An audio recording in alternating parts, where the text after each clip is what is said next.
Hey, Barry, do you have a second camera for the back channel? I do not. We need a side profile. Trying to get involved in What's the YouTube channel, Barry? I don't know how wide this is, but we'll get it to work.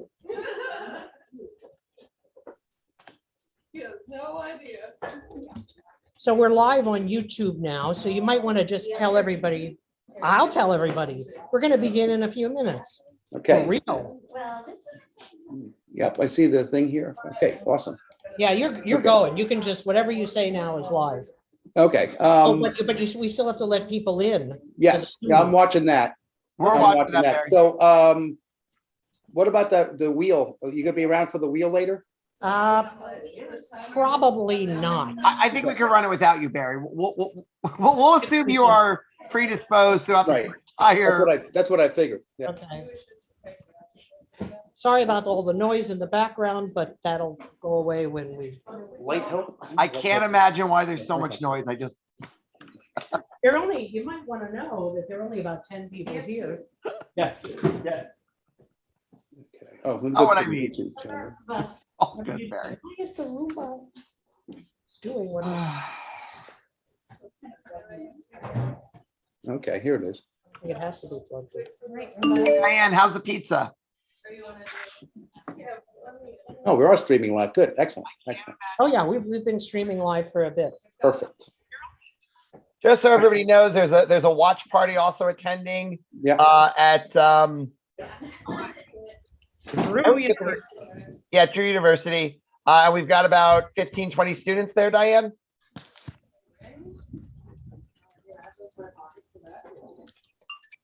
Do you want the bubble machine outside, inside? I think we're doing it like here. Inside, okay. All right, we're gonna be getting started soon, everybody. Yeah, 6:30 now, so. Okay, so I'm going to mute myself until you're done with your intros, okay? Sounds good, Barry. Yeah, so, I will mute myself and go off video until, okay? That's fine, Barry. okay. Whatever Oh, you, yes, people are coming in without having to be admitted now. That's good. Okay. I know I'm doing it, Mike. I'm fast. Oh, you are, okay. Well, that's fine. Hey, that's. All right, so we don't All need right, that. actually, we have people starting to file in now. So Yeah. let's give everybody another Another minute minute. because we have Yeah. people joining now. Just so everybody knows, welcome to the Garden State Java user group. We're just getting set up. We've got the wonderful Venkat here about to give a presentation. And we're just waiting for people to file in. So just hang on for a minute. Diane is at Drew University with about a dozen or two students also attending this talk. So it should be a good one. Yeah, absolutely. Yep. All right. Somebody needs to mute, and I don't know who. Okay. Is somebody watching the YouTube video? They need to mute. Yeah, I have it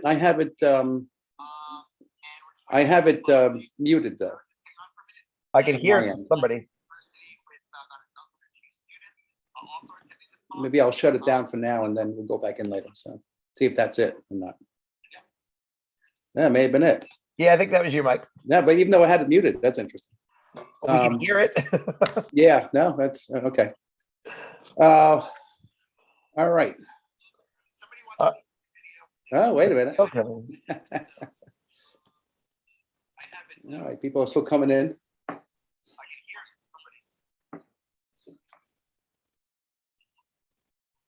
Two people entered the waiting room. Oh, I see. Okay, admit.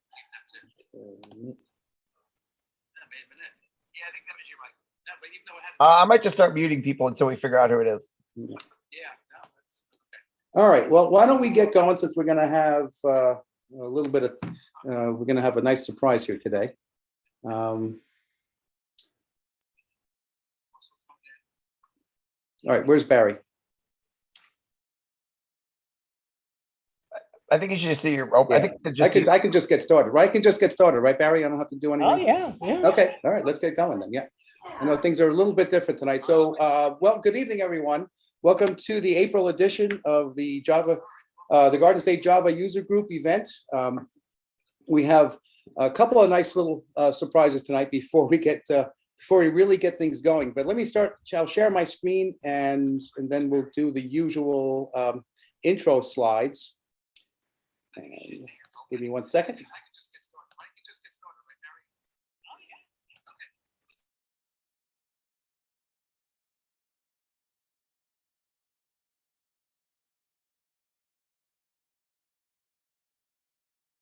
Mike, sorry, I accidentally muted you. Sorry, Mike. Mike accidentally unmuted you. Unmute yourself. It's all good. Sorry, I was trying to find where the background was coming from. Okay. Let's go to the beginning.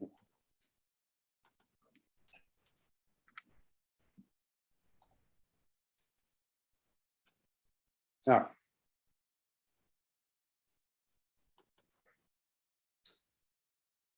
Okay, so we, as we usually do, we have our usual agenda tonight. First, we thank our sponsors, talk about what's new. We'll introduce Venkat, and then we'll have our IntelliJ idea giveaway at the end of Venkat's presentation. We also have a little surprise in there, which we'll see in a second.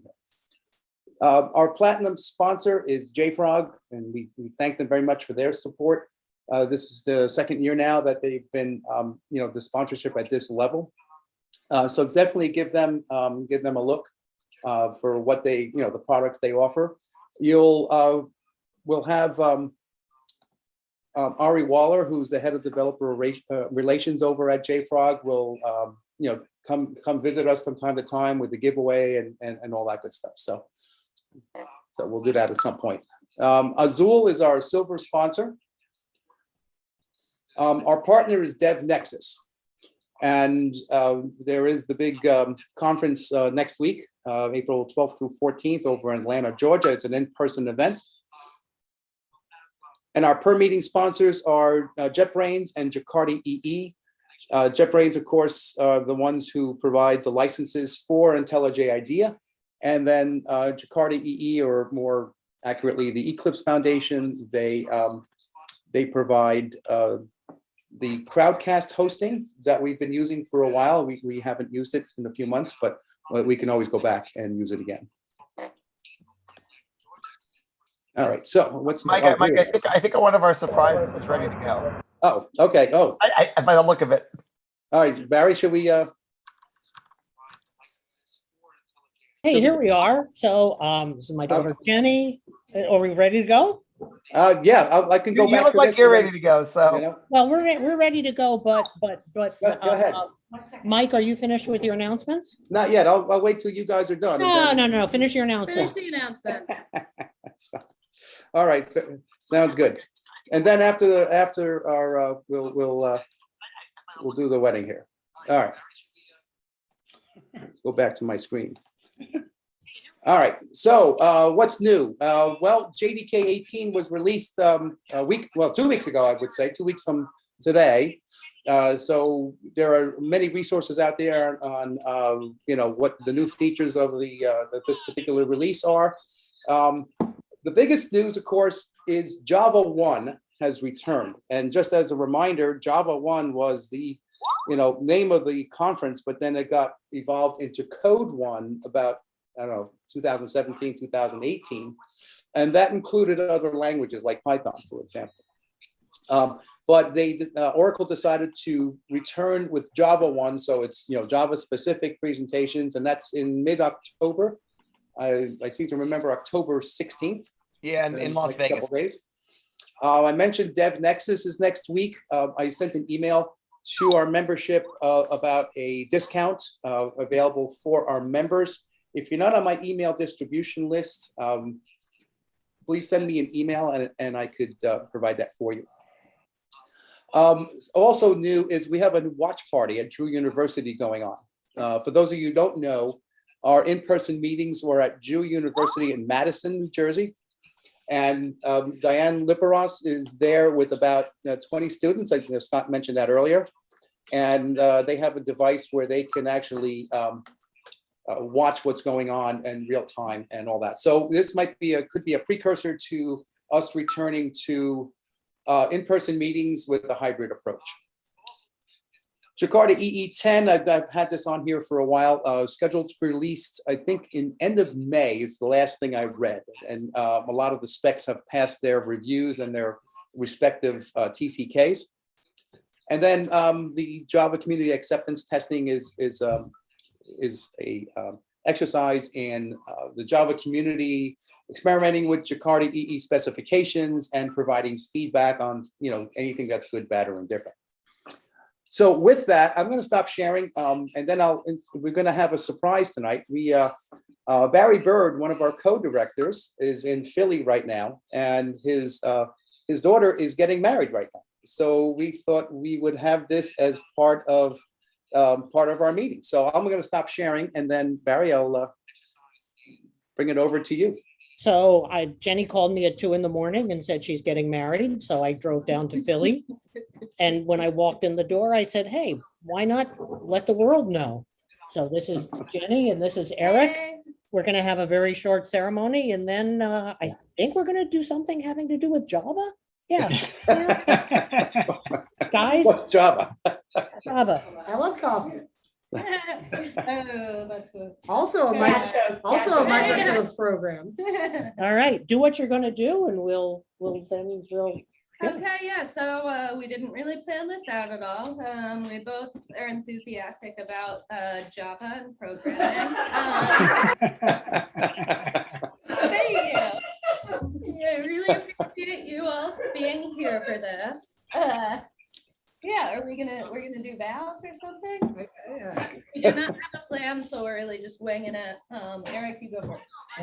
I'll give you this signal when it's time to. No, we've got to stop and let Can them have a somebody meeting. slap Chris Rock or something? Yeah. All right, Chris okay. Rock. Go for it.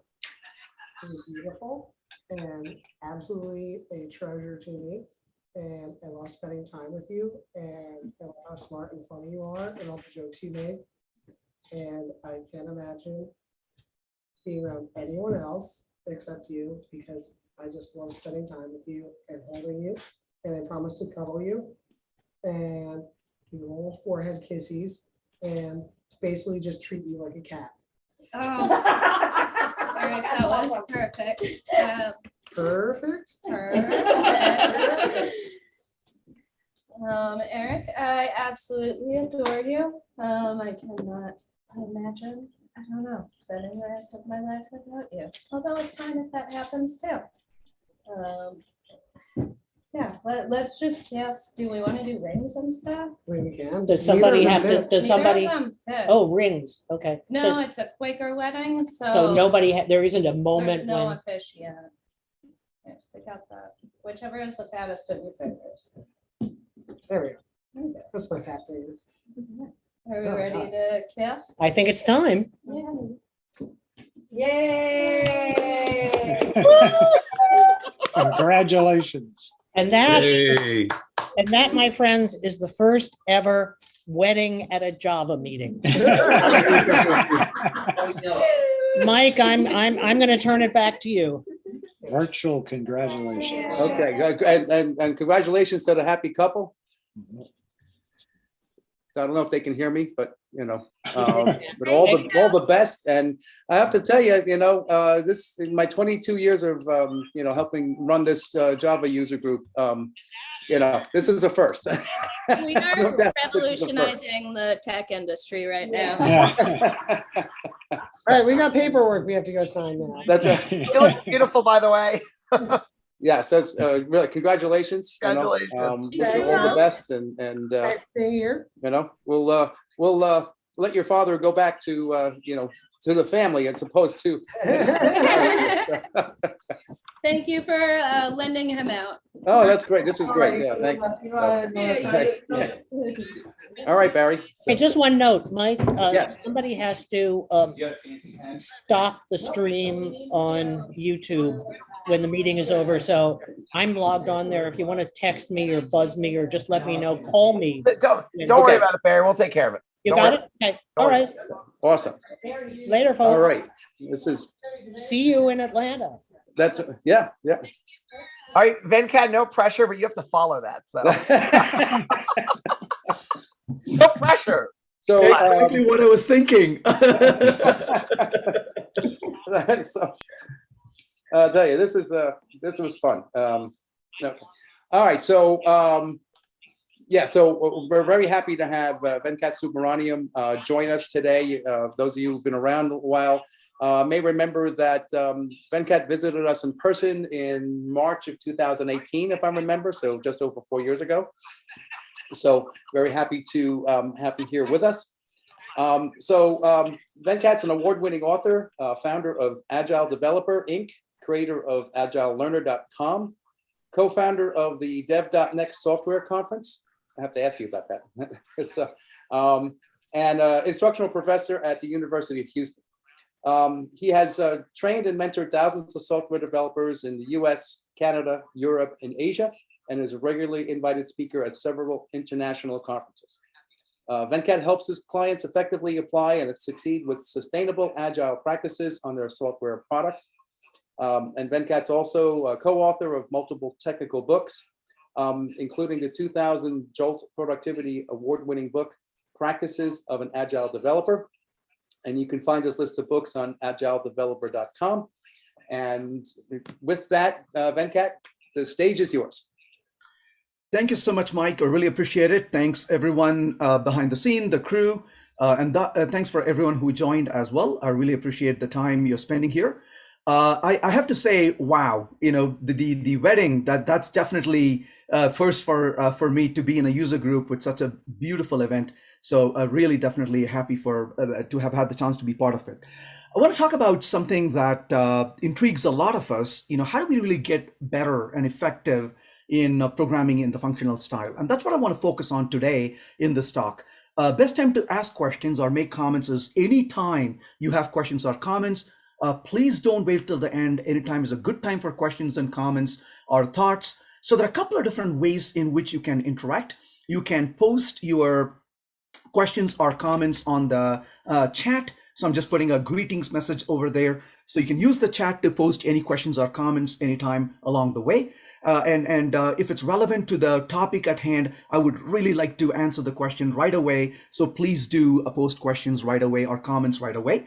You can also use the audio if you really want to. You can unmute yourselves and you can speak as well. Again, no formalities, speak anytime you would like to speak. Or you can also raise the hand if you're really inclined to do so, not a problem at all. So let's go ahead and get started with the topic at hand, which is refactoring to the functional style.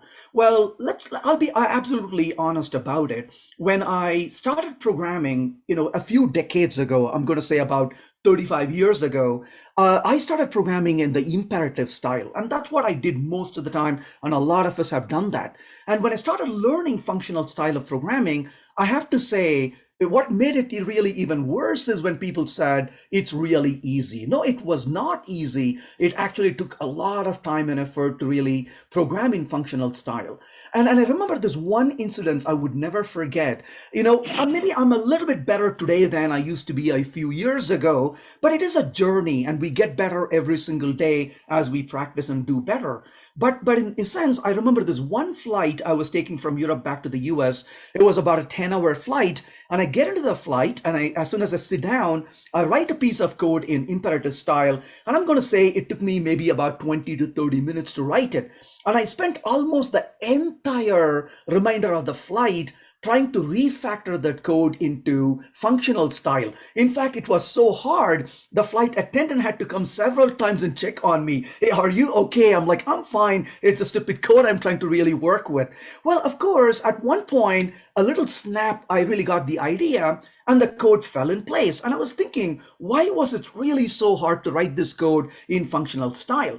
Well, a few of the lessons I've learned over time, that's what I want to talk about here. But along the way, we're going to refactor some code and learn about a few different things that we can learn from the approach to the specific APIs we can use as well. Well, this presentation, of course, is based on the Java language and what's available in the JDK, but a lot of these concepts you can make use of in other languages as well, depending on the API and the functions that are available. So first of all, of course, we often are very familiar with writing code in the imperative style of programming. So what is really imperative style of programming? Imperative style of programming is where we tell what to do, but also tell how to do it. And that's basically what imperative style is. It is filled with all the details and oftentimes verbosity, ceremony, and so on.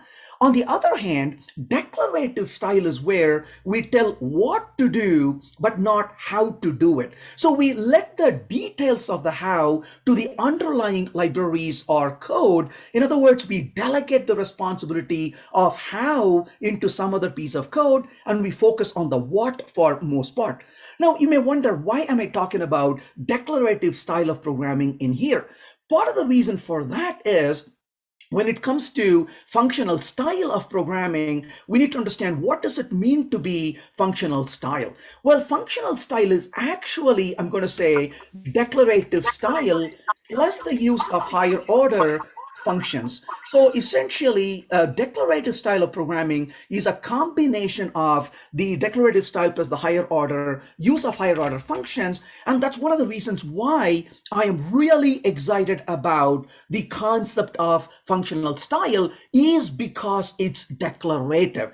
And declarative is expressive, and functional programming brings that nature out in effect. And that's basically the reason for why this is very effective. Now, of course, we often use higher order functions. So what are really higher order functions? Well, typically when you deal with functions, you pass objects to functions, or you pass data to functions. Well, higher order functions are capable of receiving other functions as arguments as well. So in other words, you can pass functions to functions, much like you can pass data to functions. Here is a silly example to think about it. Imagine we are sitting around a dinner table having a nice discussion and conversation. I might lean over to you and say, hey, could you please pass that pepper shaker to me? I really like to spice up my food. And so I may ask for the pepper shaker. And you may take the pepper shaker and pass it to me, and I might spice up my food. Well, you passed an object to me, which is the pepper shaker. But as the conversation goes on, you're talking about something you really like making, and I lean over to you and say, hey, would you mind sharing with me the recipe for that item that is your favorite? And you immediately take a piece of paper, scribble some instructions on it, a recipe, and you give it to me. Well, what did you give it to me this time? Not an object pepper shaker, but a bunch of instructions or code or function, if you will. So just like you and I can interact and we can pass objects around, or we can pass, so to say, functions around. So this gives us an opportunity for us to treat code as data. And so as a result, we can do functional composition as much as we can do object decomposition as well. Becomes very powerful. But of course, in functional programming, we favor immutability oftentimes. That is something we want to keep our eyes on. And part of the reason why that's really critical is because of performance reasons. Functional programming relies upon immutability for providing correctness of execution. And then finally, of course, functional programming is all about really function composition plus the use of lazy evaluation. Function composition reduces the complexity in the code. Lazy evaluation provides performance for the code. Well, that's enough talking. It's time for us to dive in and look at some examples and see how this is all going to work together. So let's get started. So what I'm going to do in this presentation is we're going to take 5 different examples, and we're going to look at the code in the familiar imperative style. Think about it a little bit. And before we start modifying the code, we will talk about some of the nature of how do we approach this problem. We'll think about it and then solve the problem. Now, before I get into this, I want to emphasize one thing. I'm a big fan of functional style of programming. But it is really important to know that we all as humans learn continuously, we improve on it. And I want to really emphasize, we are not in a competition. So don't feel really compelled to write the code in a functional style. We're not in a competition where we have to prove to anybody just about anything. So I'm a big fan of this one mantra, and that mantra really is something I try to follow quite often. And that is essentially make it work, make it better real soon. So I want to make it work first. And then once it works, I want to come back and make it better real soon. So it's very common for me to write code in imperative style, mainly because I am quite comfortable with it, or it's familiar, or it's easier to express, or an algorithm is already given to me and I want to code it up. But then once it's working, I often end up writing unit test for the code. And I have my unit test passing, and my imperative style code is there to serve the needs of the specifications of the unit test. Then I come back and refactor the code from imperative style to functional style, and I want to make sure the test actually still pass. And I cannot tell you how many times I've seen the code not actually pass and it would fail. And that's when I would begin to realize I haven't really understood the imperative style code, and I have to really go back and reread it, understand it better, and come back and change the functional code one more time and see the test actually pass. So this is one of the things I want to emphasize is take your time to transform the code. Don't be in a rush. We're not in a competition, and write test around the code and then come back and refactor it and watch the test actually pass. That's a really nice way to transform the code and refactor as well. But in this particular case, I want to really focus on a few different examples that we can work with in here. So let's start with the very first example here, where we'll start with an imperative style code and see how we can progress along the way. So let's start with a little example. So what is the first piece of code that we are going to see in here? So here comes the first piece of code I want to start with. If you notice, this is a main function in here, which is looping through the values, as you can see, 1 through 7, and it's printing over here the value of whether that's prime or not. Anand has a comment. I want to quickly attend to it. So imperative is you tell what to do and how to do it. That's correct. I'm going to wait for you to finish up the comment, and I'll continue reading it. So essentially in this case, we have a main function which is looping through the values, and you can see that it's printing whether the value is a prime number or not.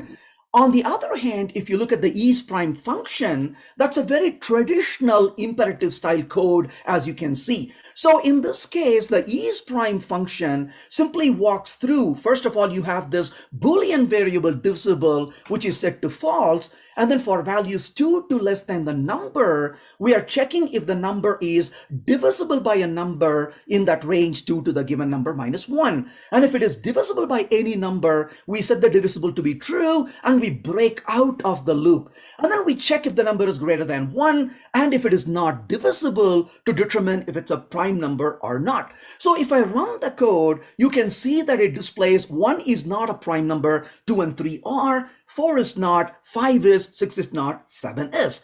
But I want to be able to refactor this code. How do I actually do it? So the very first recommendation I have is don't rush over to make the code functional, because that often becomes very frustrating. We don't know where to really look for things. So one of the lessons I've learned over the time is the following. And that is, when you start with an imperative style code, I'm going to first of all say, think declarative, first of all, and then code functionally. That's basically my recommendation. So essentially, you want to really think declaratively first, and then you want to code functionally. This becomes a nice way to transition from an imperative style code to the functional style code, if you will. So Anand says imperative is where you tell what to do and how to do it. Declarative is you tell what what to do, but not how to do it. That's right, you delegate the how to other functions from underlying libraries. He goes on to say functional. I thought Venkat was going to say you only have to think, you don't have to tell what or how to do, but Venkat disappointed me, absolutely. Sorry that I cannot please everybody all the time on it. So essentially in this particular case, we want to really think declaratively, and then you want to code functionally. But you can take that delegation to the higher level and become a manager on, and then you can just think about it and your employees will get it done, right? So that's perfectly fine as well. So you want to be able to think declarative, first of all. And how do we really do that? Well, one way to think declaratively is to formulate the problem as a series of transformations, if you will, before you try to think about how to implement it. So let's go back to this current problem at hand and see how we can think declaratively in this particular a problem, if you will. So if you look at the is prime number, let's put in words, what does it do? You can say a number is prime, you can say, if it is not divisible by, you can say, any number in the range, you can say, in the range 2 to number -1. So rather than talking about the steps we need to take to solve the problem, which is imperative style of thinking, we talk about formulating the problem as what is it that we are really trying to do. A number is prime if it is not divisible by any number in the range 2 to number -1. So then we can really work with that statement a little bit further. You want the range from 2 to number -1, and then you can say none in the range satisfy the divisibility of number divisible by index, right, within that particular range. So now we have a handle on how we can approach this particular problem.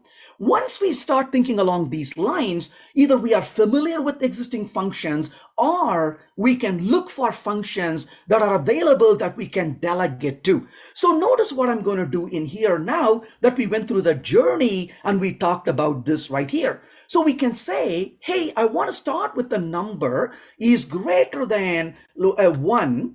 But then what I want to do is I want that range of numbers 2 to number -1. So how do I get the range of numbers in here? So we can say int stream.range 2 to number.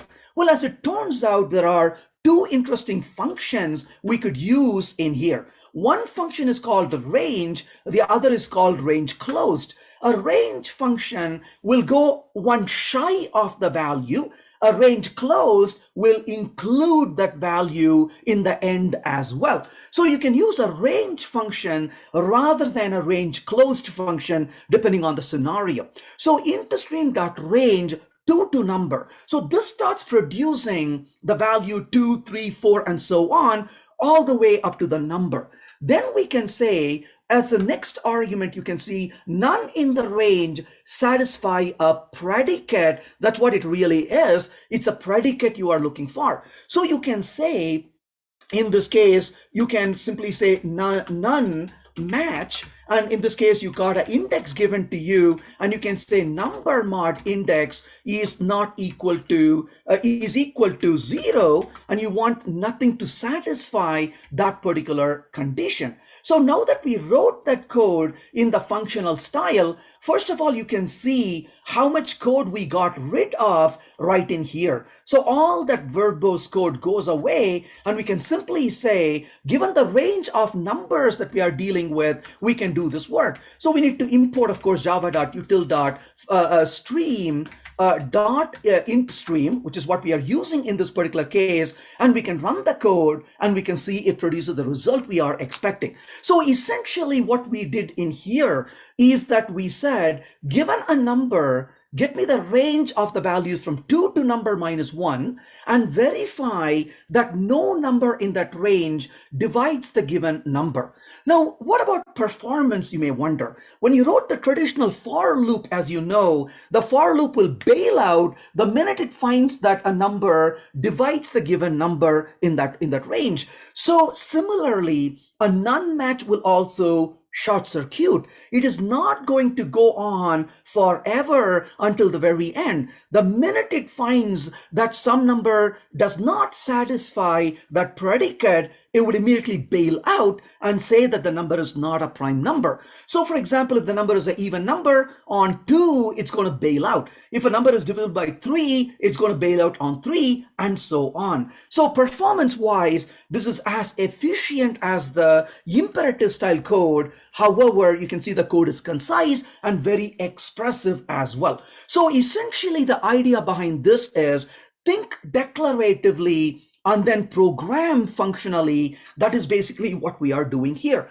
So we started with the imperative style code. We saw how less noisy the code is. We also don't have the garbage variables like divisible, for example. We didn't really care for it. We didn't need it. And of course, we are using higher order functions. And in this case, the higher order functions are the function like none match that we are using here.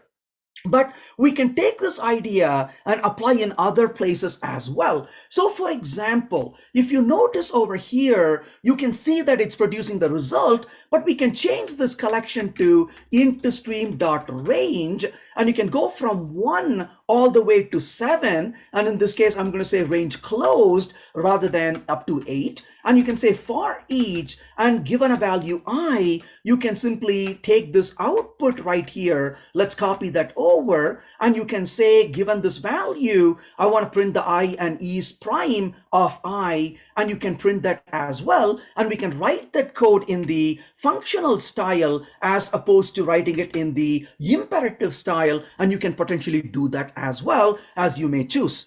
Divyansh is saying, is there going to be a change in efficiency if you use a parallel in here? Beautiful question, Divyansh. I really appreciate you asking. I would highly recommend not using parallel for a problem like this. And the reason I say that is when it comes to the Stream API, either it can be lazy or it can be parallel. Let's talk about that really quickly for a minute. If you fire up this in a parallel operation, when it comes to parallel, what you're asking for is a faster result, but you're not asking for fewer computations. So you may fire up the parallel request. It's going to fire up a lot of requests based on the pool size, typically the number of cores, and you may get the result really quickly, but all those threads that you started still perform and die down. So you may actually cause a much more overhead in parallel in this case, then you actually get a better performance for most part. So I would be very careful about parallel in most of these cases because your lazy evaluation is available when you evaluate sequentially. Laziness is not effective when you go parallel. So you may actually lose out on the cost of spinning the request and then killing them eventually rather than the efficiency you may get. So not even though parallelization is possible very easily with the Stream API, parallelization is not a right tool for a lot of situations. So I would be very careful evaluating parallel in general. I would oftentimes put more time and effort asking if parallel is the right choice. And if I get really the better performance and efficiency, then assuming that it would actually do. So really good point to consider. And I like the way you've posted as a question, because that's exactly what you want to do, is to ask that question, is this really going to be better, and evaluate that in reality. So that's basically our first exercise here, where we refactor the code and we were able to take it from the imperative style and then bring it down to a functional style. And so the journey we took here was to use the idea of the declarative style of programming and then apply that into functional style along the way. If there are other questions or comments, please don't hesitate to post them, and I'll be delighted to hear your thoughts, hear your questions along the way as well. And if you do want to really speak up, you're most welcome to unmute your microphone and speak as well, whichever is convenient. You can type it on the chat, or you can speak up on the microphone as well, whatever that works the best for you. So now that we talked about how we could take this journey, let's take this up a notch and look at a little bit more a complicated example where we have to reach out for a few more functions, if you will, that we can benefit from. So let's go to the second example in here. So this one here, as you can see, is a function that in the main function, we have a search word called localhost. Then we have a path, etc. host, as you can see. Then I say long count is equal to 0. And a very traditional, I would even say a scary piece of code. We open up a buffered reader, and then we say string line equal to null. And I always like to say null is a smell. I'm not a big fan of null at all.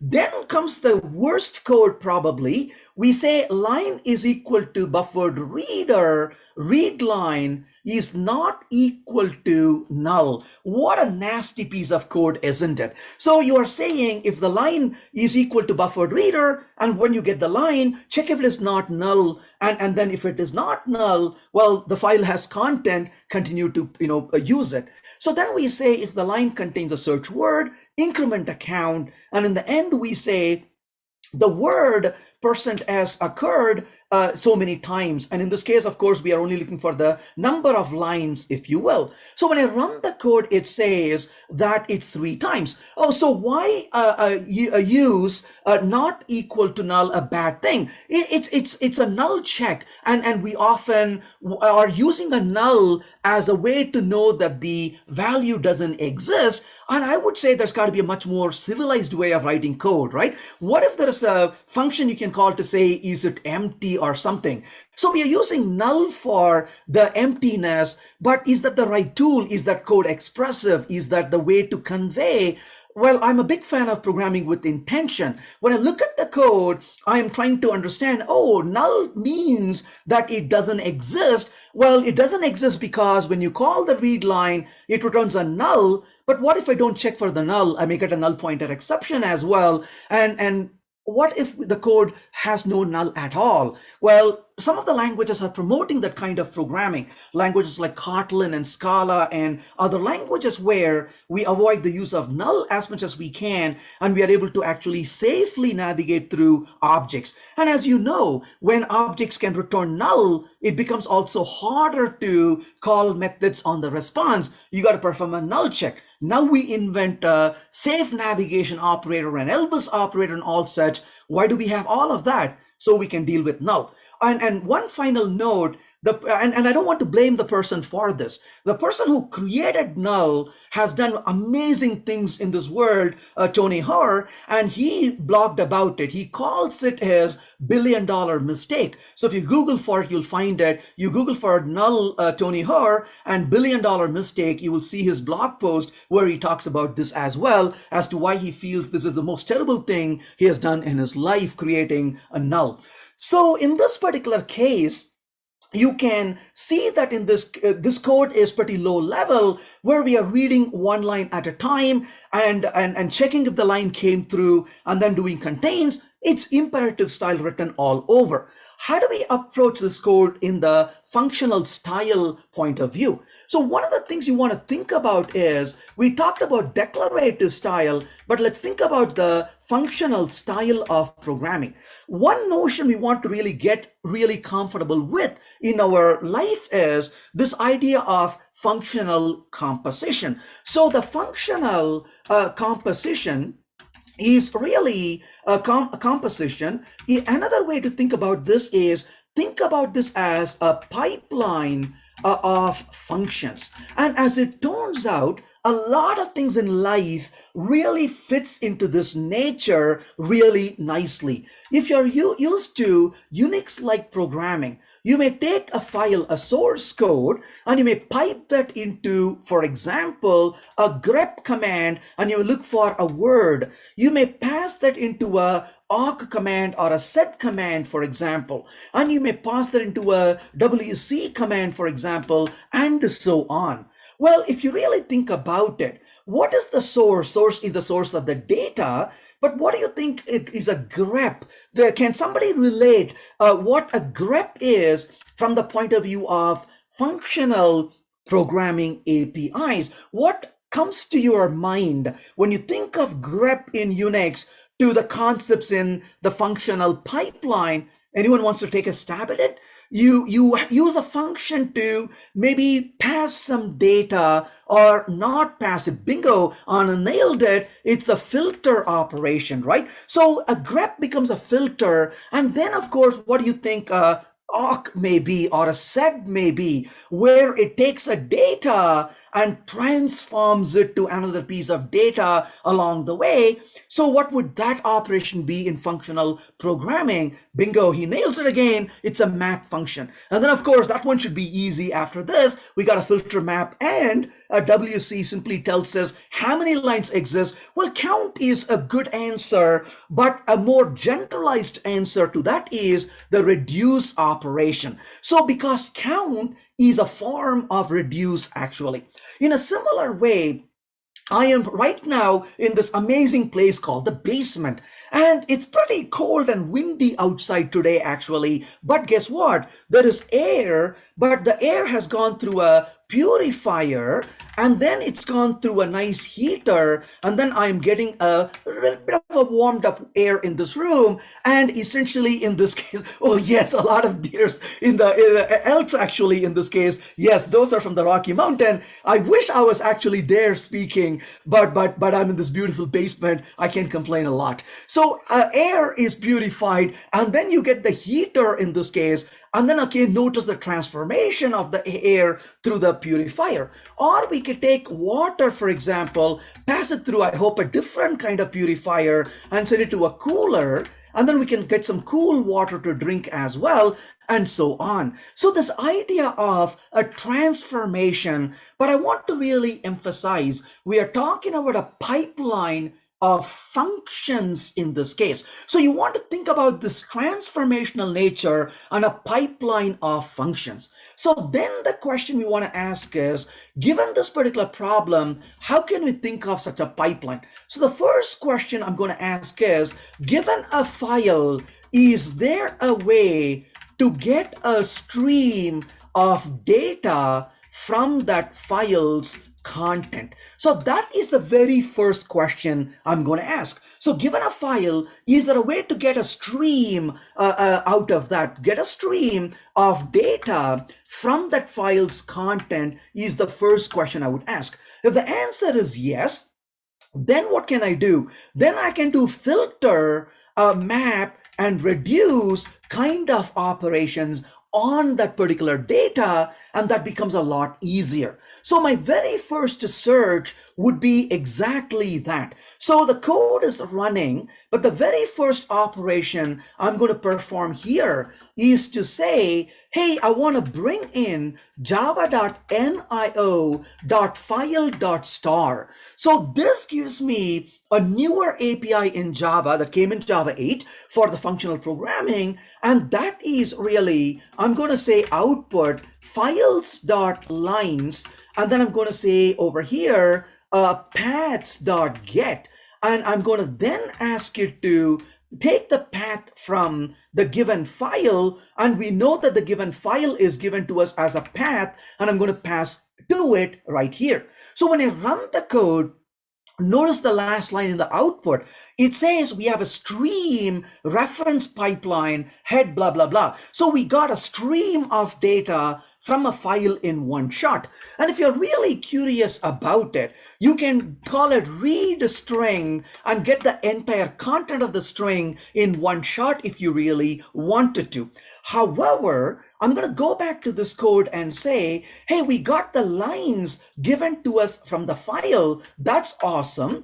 now that we have the lines, what is the next step? I say filter. So what does filter do? Filter is like a garage gate. It opens and closes per car that makes an entry. Somebody pulls up and they wave a badge, the gate opens and they drive through. And sometimes I pull and it doesn't want to open, right? And I get thrown out from there. So essentially, it may let some things to go and not others to go. A filter is going to similarly toss out some data and let a few pass. So you can say a line. And in this case, I'm going to simply copy over this part right there, as you can see. So I'm going to simply say line.contains the search word. So this says, as I walk through the file, I will throw away the lines that don't contain the search word and give you the lines that do contain it. So the last step here is to say reduce. And I'm going to start with the 0, a total comma, let's say a line that is given to me, and I don't really care about the line itself. But here's the problem though. When you're trying to use this particular code, you need to say a map. And in this particular case, I want to be able to count the values that you have in this particular collection. And I'm going to go a little roundabout and come back to it. So given a line, I'm going to say that counts for a 1. And I can say, in this case, you can say a count. And basically, I could simply return a total plus count in here. And like I promised, it's a bit of a roundabout approach. And I can say, here comes a long count is equal to, and then we can print the count value eventually in here. So now that we wrote that code, we can get rid of all that high ceremony code, as you can see, and get down to that code literally. So in this case, of course, it says variable count is already defined, it says. Sure enough, so I'm going to simply say, hey, I'm not going to really use this. We can say value, and I can just simply change it to a value for now, and we can run that code, and it says there are 3 lines here. However, this is a little roundabout, but Anand gave us a clue already what we could do. So potentially you can simply call a count function right there and ask how many lines are there. And that becomes a much easier approach than simply using a reduce function. And again, a count is a special form of reduce. Rich is saying, small side question, with filter.lines, do you have to worry about the file size or the stream instead of reading to memory? Oh, that's a beautiful question. I've actually tried it with very, very large files, and it's pretty, kind in its resource. It's not reading the entire content in memory and suffering. So it's simply lazily reading the content. So as a result, if you have a very large file, and if you're looking for some value in the beginning and you are looking for a certain content, it's going to bail out. It's not going to read the entire file into the memory. Really good question, and that's a really important consideration as well. It does that fairly well. Bill says, can aggregating these functions, this be considered chaining? Well, it is chaining, but we often call this as the functional composition, because you are really, sometimes people use the words like builder pattern, but I generalize these because it's really a special case, if you will, the builder that is. But in most of the cases, it's really a function composition. It's a little bit more than chaining as well, Bill, because internally it actually does fusing. So it will take these intermediate operations and fuse them into one function. And as a result, to the human eye, it may look like there are 5 blocks in this chain, but internally it fuses them into 1 or 2. So it actually is function fusing as way of function composition. So yes, it is a chaining as far as what we have done, but internally it's a lot more than a chaining in terms of efficiency. And Scott says, for your information, read line does read the entire file in memory. Lines is streamed. Oh, that's a good point. So it depends on what function you are using to read the files as well. So if you're getting a stream data, you can expect efficiency for most part. And so you need to really be careful examining the function that you're using as well. So that's basically an approach we took here. So what is the thought process here? The thought process really is we said, hey, we don't want to really be imperatively processing it one at a time. We want to really avoid, mutating this variable count plus along the way. And of course, we want to really rely upon the stream and the filter operation to perform this. So we first said, how could we take a file content and treat it as a stream of data? And once we take a stream of data, how can we then process it? Oh, things like filter, map, and reduce. And then, of course, a combination of that with the filter and a count really served the purpose for us in here as well. And that worked out really nicely. So with that said, we have a way to really think about other functions that are often available, and we can make use of that. So going to Thank you. Can I just interrupt for 1 minute? Sorry. I just want to let everybody know we're starting the raffle now. That'll be presented at the end of the talk. I'm doing this because we have students in person with Diane. I'm going to put the link for it in the chat. If you're in the room with Diane, you're welcome to join that. I'm sure Diane can get you the link. If not, and if you're participating on the Zoom, you can also participate that way. But there's going to be a link to a form, fill it out, and at the end we'll announce the winner. Awesome. So going a little further into this, let's talk about one other operation that we may want to perform. And I'm going to start with the rather a verbose piece of code for this particular problem. So notice in the main function, you have a hash map that you started with. And with this hash map, and there's a link for the raffle on the chat. For those who are not keeping an eye on the chat, please do take a look at the chat for the link and click away and please make use of that. So in the main function, you can see that we created an empty hash map.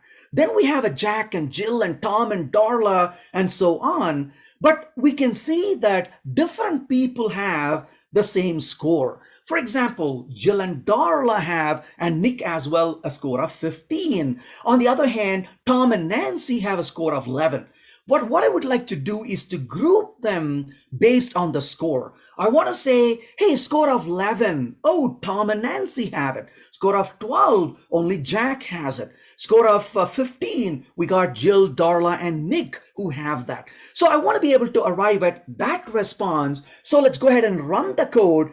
11 for Tom and Nancy, 12 for Jack, 15 for Darla, Nick, and Jill. But how did we achieve that? When you look at this code, you can see we first created an empty hash map.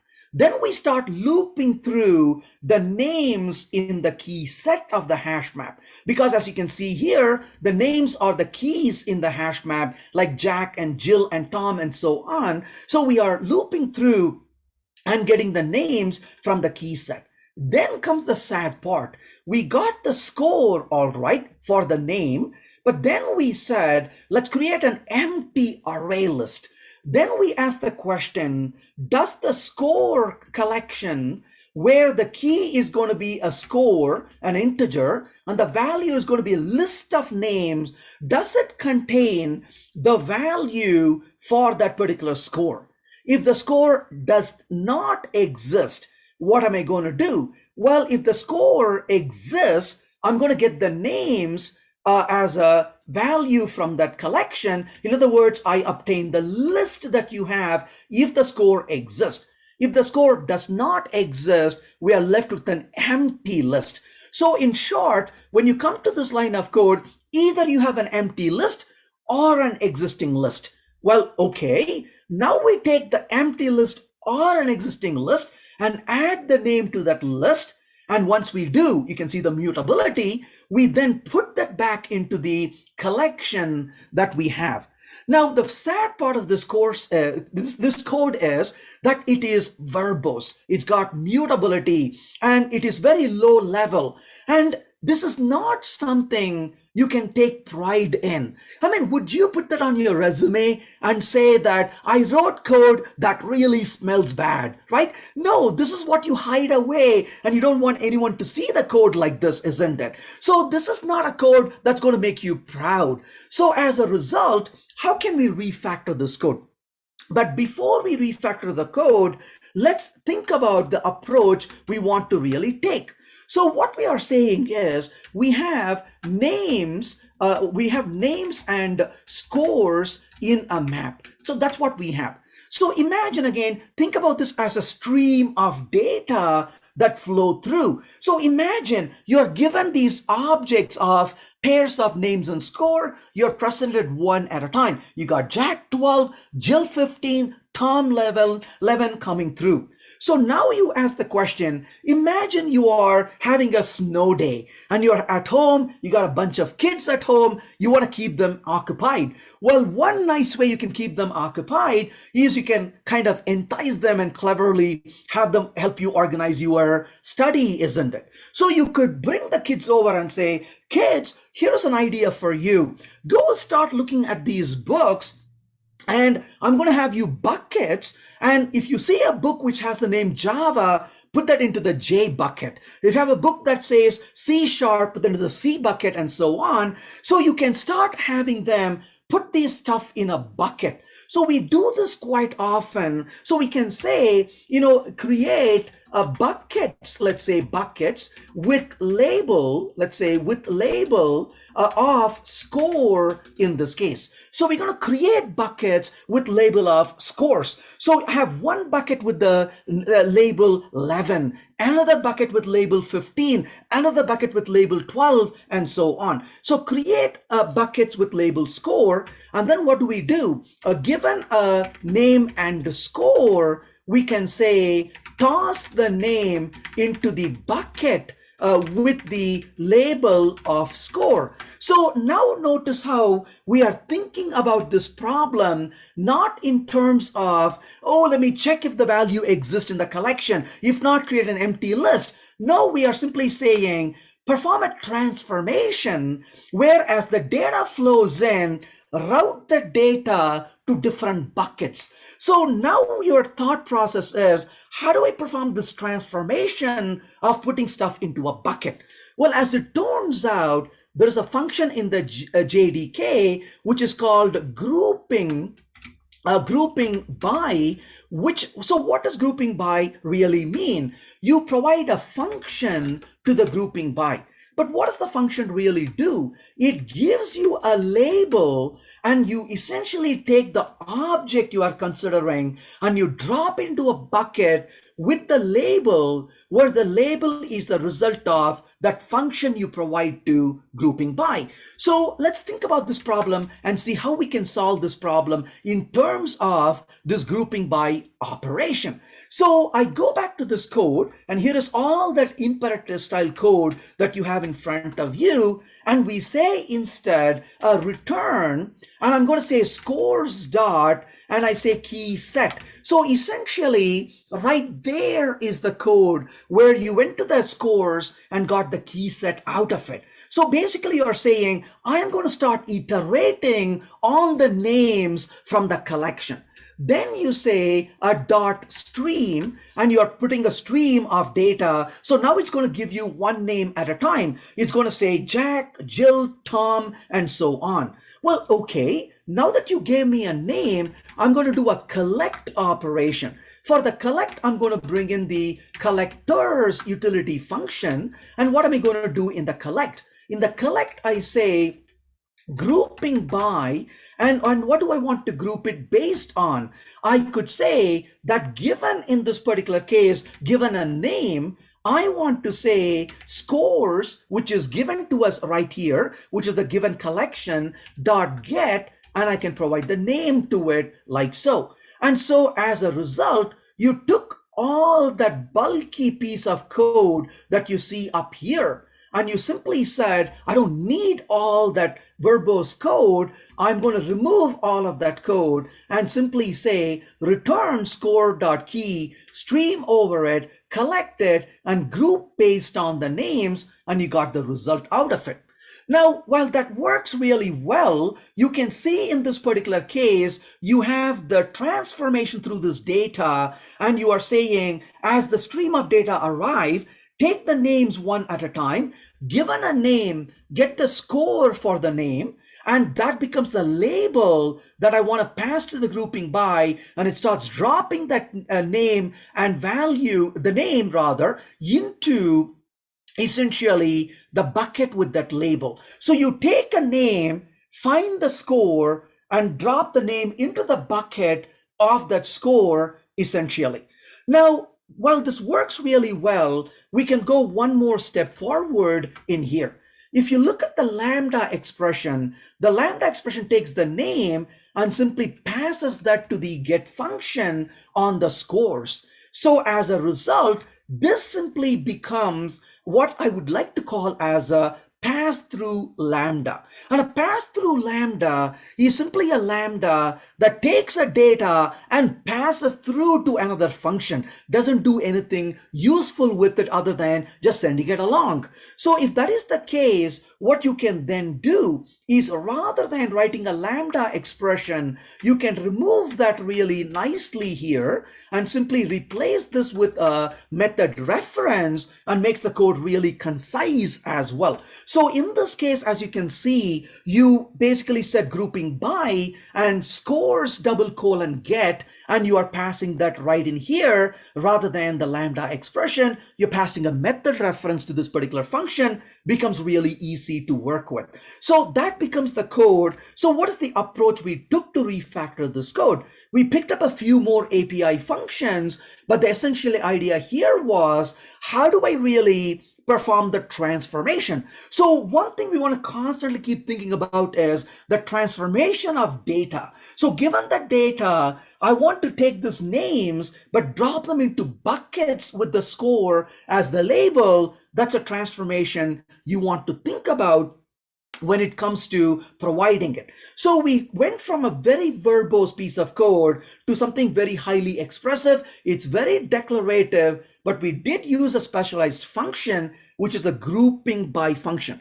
But of course, if you think about the collect function is a reduce function. That's what you're using in here in this particular case for the transformation. That's basically what we did with the collect function.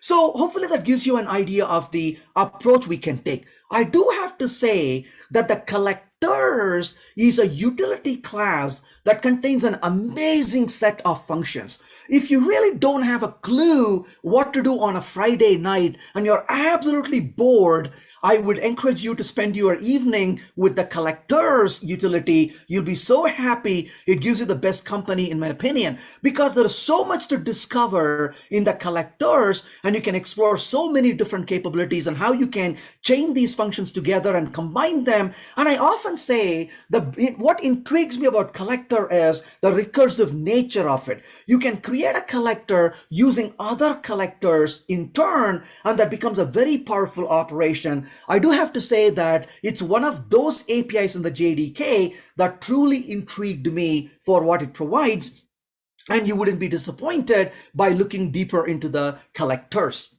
So far we looked at about 3 different problems. I want to look at 2 more for this particular session, but this one is a little bit special because unlike the other problems which I was struggling to think about, this one is a problem that I actually received from somebody, and they emailed me and said, hey, I was listening to your talk and you talked about the functional programming, you talked about filter map and reduce, but I'm kind of wondering how would you solve this particular problem? And they sent me this code. And this was pretty interesting problem, but it actually opens door for something a little bit more, if you will. And this is basically an algorithm this person actually used, which is the Euclid's algorithm to solve the problem. And so the question is, how can we solve the problem using functional style as opposed to the messy iterative in the imperative style of programming? So let's take a look at the code to see what it really does. So notice in the main, I call a compute triples and I say 10, and I'm calling the for each and printing the result. So the compute triples is going to compute the Pythagorean triples in this particular case, and it's going to print out those values of A, B, and C where it meets the condition A square plus B square is equal to C square. Well, as it turns out, there is an interesting way to compute those combination of values. So given a m and n with certain rules to it, you can say given a m and n which are integer values, a is m times m minus n times n. Well, this is obviously Euclid's algorithm. And if you're so curious, you can read about the proof that Euclid has presented. And in this case, of course, you can say, 2 times m and times n and a c value of that particular value. So I'm just returning a string of that. But I want a certain number of those values. How do I get it? So in this case, I want 10 values. So notice what I'm doing here. I am starting out, first of all, by saying I want to start with an empty collection of triples. A count is 1. I, of course, want as many as the given number of values, which is 10 in this particular example. Then you say m starts with a 2, and it keeps on increasing. Hey, that's an infinite series, infinite iteration, and m plus plus. But then you say n starts from 1, but 1 shy of m. So m is 2, n is 1, m is 3, n is 1 and 2, m is 4, n is 1, 2, 3, and so on. Then you are saying compute the triple for m and n, and then increment the count. And here comes the insult to injury. If count is greater than the given number, break, but you have to do this again, one for the inner loop and the other for the outer loop. And then you get the response in the end. When I run the code, you can see the response is 3, 4, 5, and it ends with 9, 40, 41. Let's keep that in mind. 3, 4, 5, 9, 40, 41. And those are the 10 values. The question is, how do we write this in functional style? Now, the person who emailed me said, I've seen you use filter and map and all that stuff, but how in the world do I solve this problem? Well, sometimes a solution to a problem is really easy or really hard, depending on what you learn to look for. So when I looked at the problem, thankfully, the solution was really easy to find, not because I knew how to solve the problem. It is because I knew what to look for in this situation. So let me show you what really I was focusing on. So I noticed that there is one series of values, m being 2, 3, 4, 5, 6, and so on. So I got a stream of values. But then for every m value, m is 2, m is 3, m is 4, I have another series of values. So n is 1, n is 2, n is 3, up to the value, but not including m. Now we are creating a value get triple. So how many value of get triple are we creating? Well, it turns out if you have many values of n, you have many values of triple. But when you have many values of m, you have a collection of values. And the minute I recognized collection of values, the answer was trivial to me. But before we answer how that works, let's take a slight detour here and come back and examine this. So I'm going to make a copy of this code because I want to come back and refactor it. But let's go ahead and explore something else a little bit before we go further. So let's go over to a little problem and play with it. Suppose I have a list of integer, let's say, we'll call it numbers in here, is equal to list of 1, 2, and 3. Let's start with that. So now I'm going to say numbers dot, let's say, a stream. Then I say dot map, given an element times 2, and then I'm going to do a collect, and I'm going to put that into a list after all. So what are we getting here? Well, this becomes a list of integer. We'll call it result1 equal to. And when I run this code, you will see from the output, the result1 is a collection of data. So essentially in this particular case, what we ended up with is the values of 1, 2, 3 doubled. So 2, 4, and 6 is the result. So what does the map function do really? So the map function says, given a collection or given a stream, let's say, of t and a map of function, let's say tr, the result of this is a stream of, let's say, r as a response. So map takes a one-to-one function. So what is a one-to-one function? A one-to-one function is given one input, it gives you one output. For example, I could ask the group here to say, excuse me, what is your age? Well, if I have 20 people in the group, I get 20 age values because for every person, there is one-to-one mapping of the person to age. So that's basically a one-to-one mapping. However, if I say, for example, a result2 is equal to, and I'm going to say numbers dot stream, and in this case, I'm going to say map, given an element, return a list of element minus 1, element plus 1, and then I'm going to say dot collect to list. So the question is, what is really result2 in this particular case?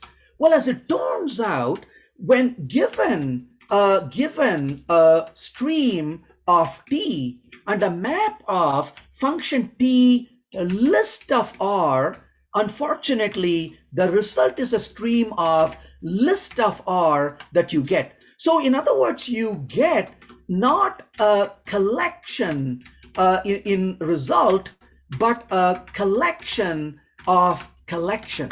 For example, if I ask you, I want all your email addresses.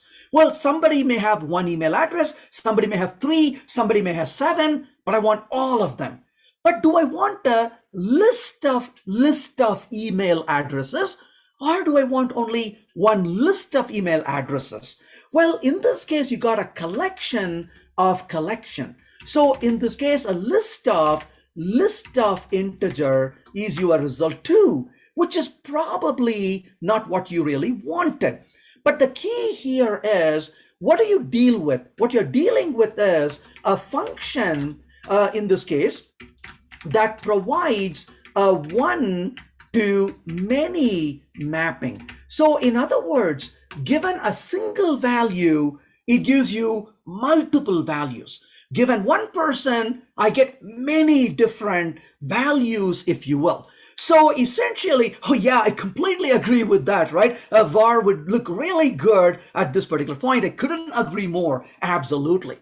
So essentially in this case, you are dealing with a collection of data, but it's a one-to-many mapping. Given one person, you got many emails. So you have a collection of people, you get a collection of emails. But let's expand on this for a minute and think about this a little bit further before we go any more. But I'm going to switch gears here, if you don't mind, quickly to Kotlin, only because Java doesn't have this direct function. I can illustrate this a lot better in the case of Kotlin. So I want to really show this really quickly.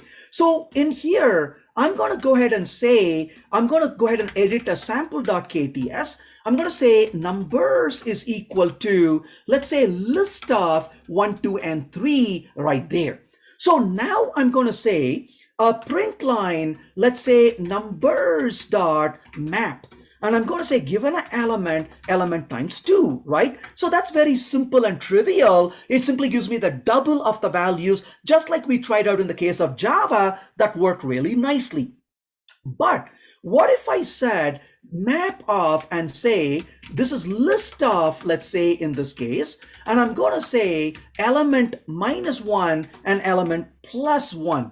So as you would imagine, it gives you a collection of collection, right? That's what you're going to get back from this, pardon me. So map, and I'm going to say return a list of, in this particular case, element -1 and element +1 is the value that I want to return from this collection in response to that. So list of, not the list dot of, there we go. So essentially, that's what we are getting as a response. So when you run this code, you got that result. But you say, wait a second, let's go ahead and save this as result is equal to, and you say, I'm not really interested in a list of list after all. How do we get one list? Well, here's an idea. You can take that list that's given to you and say, val result2 equal to result dot flatten, and then you can print out result2.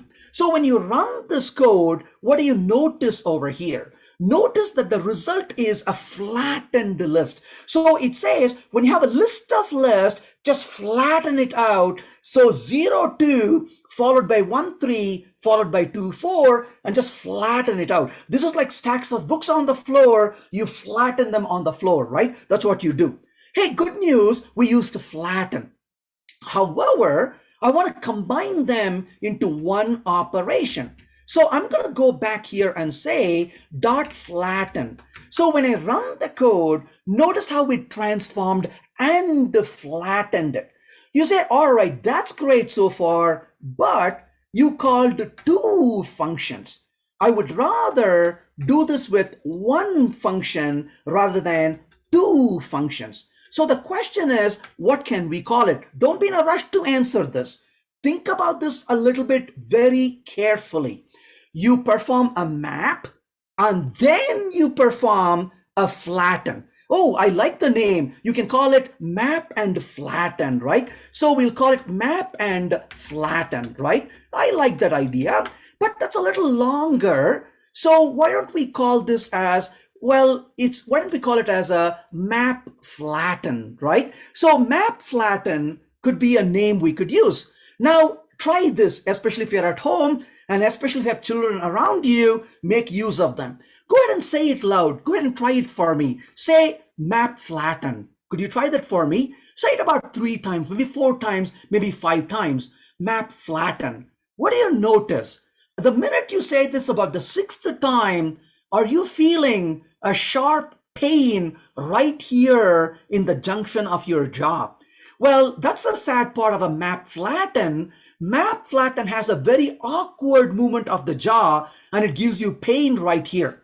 Well, thankfully, the people who invented this are not only great in programming, they are amazing from the point of view of humanity. They realized if they called it map flatten, a lot of people may end up in the hospital over time with the jaw pain. So to save the world, they called it flat map. So a flat map really is map flatten without hurting your jaw. Go ahead and say it a few times. Flat map. Notice how that rolls off the tongue so nicely. Flat map. So flat map is actually, as you know, it's a map and flatten, except it hurts to say it. We call it flat map. Well, now that we saw what a flat map is, you can go back to this example and say, I'm going to take these 3 lines of code right there, remove the outer list and say result 3. And what am I going to do here? I want to print out the result in the very end of this.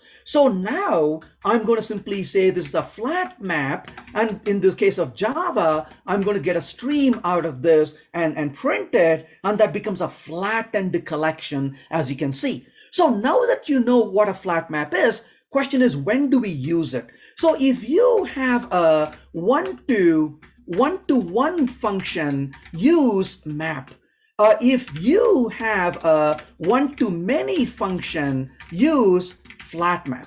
So now we know when to use a flat map versus when to use a map. Let's go apply that to the problem we have at hand. So we saved the code a few minutes ago. Let's go back to the code and see how we can apply that idea in this code. So now that we have a one-to-many mapping, we can make use of that readily. So going back to this code, let's go ahead and run the code and make sure the code is still running 345 to 940 41. But let's go take all this code, which was very noisy, and guess what we're going to do instead? We simply say return stream. So we bring in the stream to begin with. So we can say here comes a stream API. So stream dot, and I'm going to call the iterate 2 comma, and given a m, I want to start iterating on the value of m. So given an element, give me an element plus 1. So this is an infinite stream that you got. Then you say a dot flat map, given a m, I want to say int stream dot range from 1 to the value m, 1 shy, and I'm going to say a dot map in this particular case to object, and I'm going to simply transform that as a n and say get triple of m and n. So that gives me a collection of data. Then I say I'm going to limit this to the number of values and collect it to a list eventually and return it. So that becomes the collectors that we're going to bring in. So then notice how we transform that code from all that verbose code into something really concise, which we are returning. And the result of that particular call, oh, where did the to list come from? Let's try to fix that really quickly. So this is going to be the stream of data, and then we perform that operation on it. A missing parenthesis 345 to 940 41 becomes the response, as you can see. So this was an example of applying the flat map operation. And of course, the key to recognize that is that we are dealing with a stream and an inner stream, or a collection of a collection. That could be a flat map operation that we can benefit from and we can rely upon and use it. So we did function composition, we used lazy evaluation, but above all, we really use the flat map operation in that particular context. Well, the last example that I want to give you here is going to show us a little bit more of a functionality we can use. And this really comes down to the infinite stream. We already saw that, but let's look at it in a different light in this particular case. So what I have in here is a function that I'm calling called compute square root, sum of square root of primes. In that function, we have a is prime we are calling, and then we are saying, hey, given a start and a count, check the index is start, set it to start, and count is going to be 0, and then sum is 0, and then while computed count is less than count, you check if it's a prime number. If so, you total the square root of it, you increment the count, but then you increment the index outside. And if you look at this code, and if you ask somebody, what does this code do? I love English, because English is full of euphemism. So when you show this code to somebody and say, what does this do? What do they actually say? What they are saying is the following. They say, let me figure out. But the question is, what did they really mean? What they meant was, this code sucks. So this is euphemism. So anytime you hear somebody say, let me figure out, immediately know what they're saying is this code sucks. Well, why do you have to figure out? If the code is obvious, you don't have to figure it out. It should be really clear when you look at the code, right? So a good code reads, if you will, reads like a story and not like a puzzle. So you don't want to look at a code and say, let me figure it out. Well, if I want to figure it out, I would play a puzzle. I don't want a code to be giving me that kind of headache. So how do I make this code really expressive so it becomes easier for me to understand? So running the code, you can see it produces some results, 770 something. So what am I going to do? I'm going to go back to this code and say, hey, return a stream.iterate. And I'm going to say, let's start with the start. Given an element plus 1, like we did in the previous example. So that's an infinite stream. And it says, I'm going to start with the start plus 1, start plus 2, start plus 3. Then I say filter, and given a sample, give me the prime number from it, but then give me a double of the prime number for the math operation. and then finally give me only that many values and compute a sum for me. So you can get rid of all that bulky code, and the code begins to read like the problem statement. The code reads like a story, and you're able to see the result of it very easily. So this is using the infinite stream. And because of lazy evaluation, this computation is done only as many times as necessary to produce the result, and not anymore. So it's on demand. And as a result, it was able to get the work done. So we can make use of an infinite stream and lazy evaluation to get this working. So the code is concise. We used an infinite stream and we used a lazy evaluation as well. So in this particular journey of refactoring from imperative to functional style, my emphasis was on how do we approach it? Think declaratively before thinking functionally. Think about series of transformation. Think about the functional pipeline. Think about the stream of data. Think about the problem and how you would approach this like a Unix pipeline or transformation. Look for specialized functions you can delegate to in a declarative way.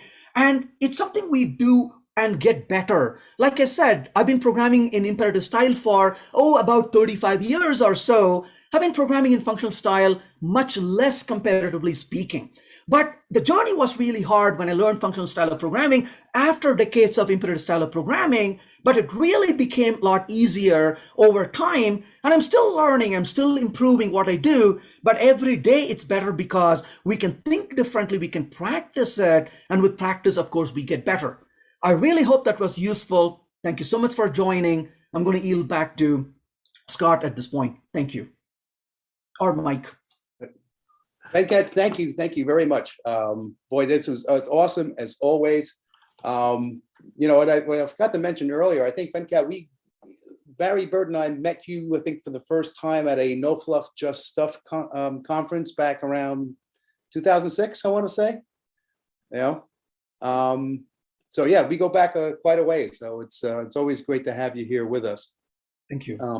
And thank you very much for that awesome presentation. Yeah. So are there any final questions, first of all, before we finish up with the raffle and some final slides? I'm ready with the raffle whenever you are, Mike. All right. Let me. I want to say thank you, Venkat. As always, that was very enjoyable and educational and fun at the same time, in my opinion. Oh, absolutely. Yeah. I mean, it's just so many. It's a great topic. Really, it's something that we should all be familiar with. With doing for sure. Let me share my screen real quick and okay, go back to slideshow. Mike, we're getting the last few people trickling in on the raffle. Okay. But I'm ready to go whenever. Okay, sounds good. So last chance, everyone, if you want to join. Yeah, absolutely. Yeah, so this is the slide I had. We'll usually show before, when we don't have a wedding. So in any event, yeah. So I just wanted to do a couple of things about upcoming events, upcoming meetings, and so on. dev.next, as I mentioned earlier tonight, is next week. We do have a discount available. I think it's half off for the various workshops, and also for entrance to the event as well. It's in Georgia, and you can find out more where that is at devnexus.com. And then there's the Emerging Technologies for the Enterprise Conference. This is the week after, April 19th and 20th. This is online. And also, I'll be sending out an email to my distribution list tomorrow with a $100 discount for that event. Yeah, so let's see. Okay, upcoming meetings for us. We have Bruno Sousa next month, May 10th. We're working to get a title. And then on June 14th, we have Edson Yanaga from Red Hat, I believe. And also, too, we're in the early stages of, getting all the details for a title and abstract. All right, so that's coming up. That'll round out the first half of the year. And then stay tuned for any kind of announcements about returning to in-person events with a hybrid approach to our meetings. So be good to go back in person. Our friends of Garden State Java Group, tomorrow night is the New York Java SIG presentation. Their meeting is by Clint Dovholak, and his presentation is Add Zero Trust to Your Java Application, Not Your Network. And that's at 6:30 tomorrow. On Thursday, our friends in Chicago will have Gautam Singh to present Lambdas and Streams by Gautam Singh. I think I did too much of a copy and paste there. So I didn't realize that until now. 7 p.m. Central, so that's 8 o'clock our time here on the East Coast, for those of you who are here.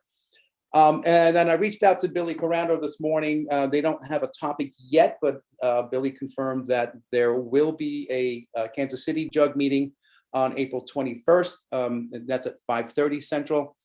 So take a look at their meetup page as they get stuff together. So, okay, so we have some ground rules. For giveaways. The big one is if you've won in the past.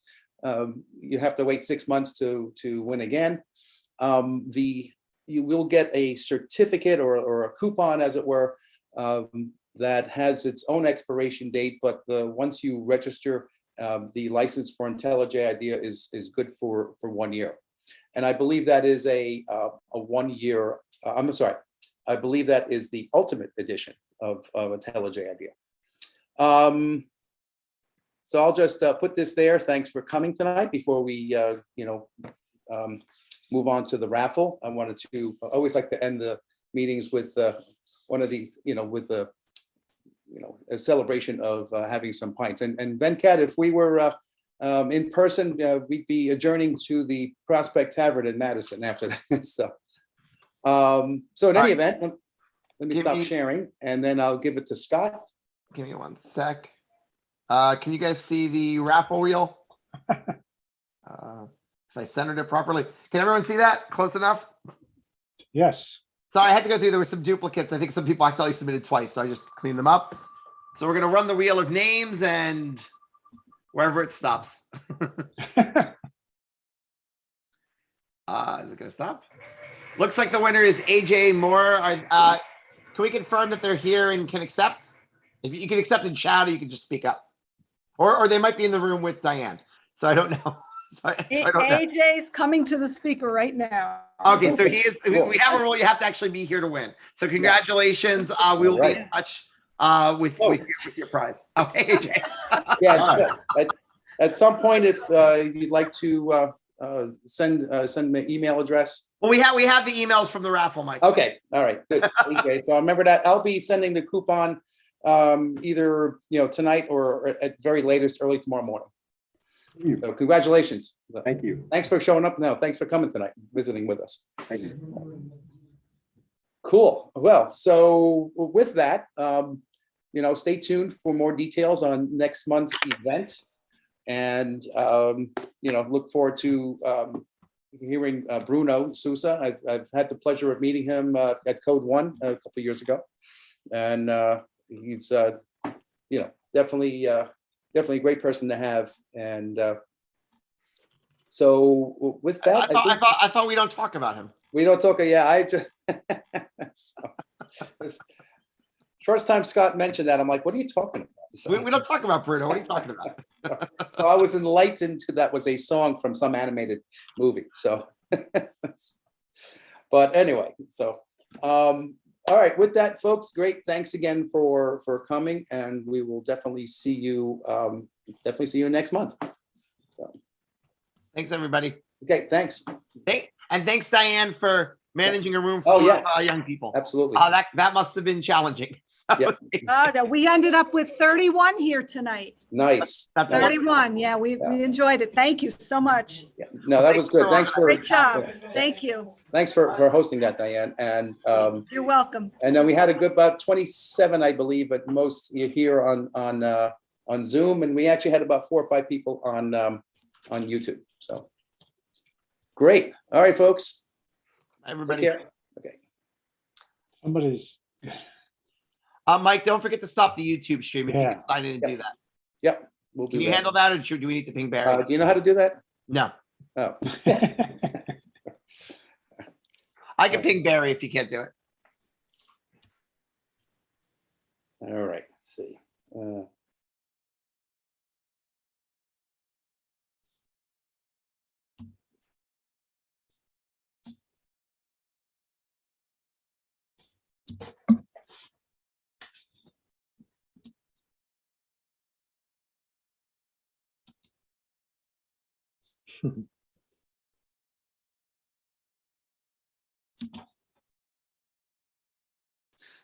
All right. I sent them a text. So.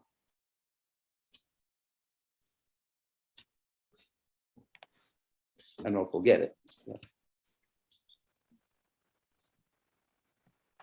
It seems like pretty much everyone has dropped off. Should we move over to the back channel or call it a night?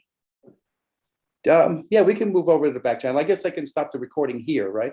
Yeah, Okay, we do that. Yeah, let's go over to the Talkie.io. great. Okay, see you there. All right. Okay. Hey, Ron, thanks for showing up tonight. Good to see you. yeah, I wanted to put my camera on, but I clicked on it. It popped for a minute. It turned my camera on, and then Zoom said you don't have a camera, even though Oh. it turned it on. So that's why you couldn't see me. Yeah, before the meeting, I know I saw it Yeah. sort of flicker. And, Yeah. Yeah. So anyway, yeah, we hope to see you soon. You still get my emails, right? Oh, sure. Okay, perfect. Perfect. So, Okay. all right, Nice Ron.